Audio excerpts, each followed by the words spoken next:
میرے نبی پاک صلی اللہ تعالی علیہ وسلم نے فرمایا، یہ حدیث مسلم شریف میں موجود ہے، فرمایا جنت میں وہ لوگ داخل کیے جائیں گے جن کے دل چڑیوں کی طرح نرم ہیں۔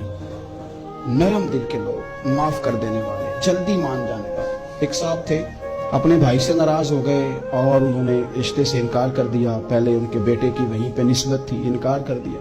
تو کئی لوگوں نے ان سے کہا، میں نے بھی کہا، تو وہ کہنے لگے پیر صاحب عزت بڑی کرتا ہوں آپ کی، لیکن میں مرد ہوں، ایک دفعہ نہ کر دوں تو پھر ہاں نہیں کیا کرتا۔ تو میں نے اس صاحب سے کہا، میں نے کہا یوں نہ کر، اگر صبح قیامت تیرے بارے میں کوئی سخت فیصلہ آ جائے اور رب کو منانا ہو کسی مقام پر تو کیا کہے گا؟ بہانے بنا بنا کے ہم سخت ہو گئے، دل اتنے سخت پتھر کر لیے، میں فلاں ہوتا ہوں جی، میں نہیں دوبارہ کسی کی سنتا۔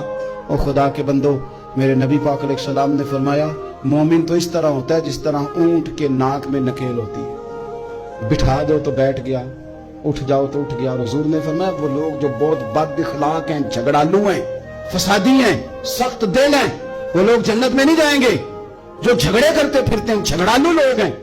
عزیز دوستو، اپنی زندگی کے اندر طبیعت میں نرمی، اگر طبیعت نرم ہو گئی نا جی، مزاج میں نرمی آ گئی، تو پھر آپ محسوس کریں گے کہ آپ معاف کرتے بھی جلدی ہیں اور معافی دیتے بھی جلدی ہیں۔ پھر آپ کے تعلقات بچیں گے، آپ کی نسبتیں بچیں گی، آپ کے بہت سارے رشتوں میں قربت آئے گی، ٹوٹیں گے نہیں۔ ایک تو دل نرم کریں، کسی شخص کے بارے میں دل میں کوئی بات ہے تو اسے معاف کریں اور معافی دیں۔ کچھ لوگ بالکل ٹھیک ٹھاک ہوتے ہیں، کوئی ناراضگی نہیں ہوتی، لیکن آپ نے بچی کی شادی کا کارڈ دیا نہیں تو فوراً ناراض ہو جاتے ہیں، اور پھر آپ سمجھا رہے ہیں، قائل کر رہے ہیں، وہ تیار ہی نہیں ہے قائل ہونے کو۔ سنو، اور اس حدیث کو یاد رکھنا، نبی پاک صلی اللہ تعالی علیہ وسلم نے فرمایا، جس کے پاس اس کا بھائی عذر لایا، بھائی معافی مانگنے آیا اور پھر اس نے معاف نہ کیا، اللہ کے حبیب فرماتے میرے حوض کوثر پہ نہ آئے۔ تو سخت ہو کے بیٹھ گیا، تو کہتا ہے میرے سے پہلے سنے، میں آپ کو بتاؤں اس نے میرے ساتھ کیا کیا، اور ٹھہر جا۔ اگر حساب کتاب کے بعد معافی والا اصول رکھ لیا جائے کہ پہلے حساب کتاب ہوگا، غلطیوں کا مداوع ہوگا، پھر معافی ہوگی، تو یہی حساب اگر رب کریم بندوں کے ساتھ کرے تو پھر میں اور آپ کدھر جائیں گے؟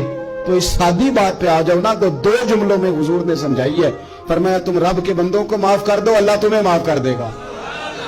رمضان المبارک کے تشریف لانے سے پہلے اپنی طبیعت کے اندر ایسا ذوق لائیں، ایسی طبیعت لائیں کہ ہم نے معافی دینی بھی ہے اور معافی لینی بھی ہے۔ بعض اوقات ہم رسم ادا کرتے ہیں شب برات سے پہلے، یہ سوشل میڈیا پہ چل گیا، فلانے کو فلان کہہ دیا، اگر کوئی کبھی ہوئی نا تو معاف، ایسے تو نہیں نا معافیاں ہوتی۔ ہمیں پتہ ہوتا ہے ہم سے کون ناراض ہے، ہمیں خبر ہوتی ہے ہم نے کس کو تکلیف دی، ہمیں پتہ ہوتا ہے کس نے ہمارے لہجوں سے پریشانی پائی ہے، کون ہے جو ہماری وجہ سے اذیت کا شکار ہے، تو اس سے جا کے معافی مانگے، تو یہ چیزیں معافی کا سبب بن جائیں گی۔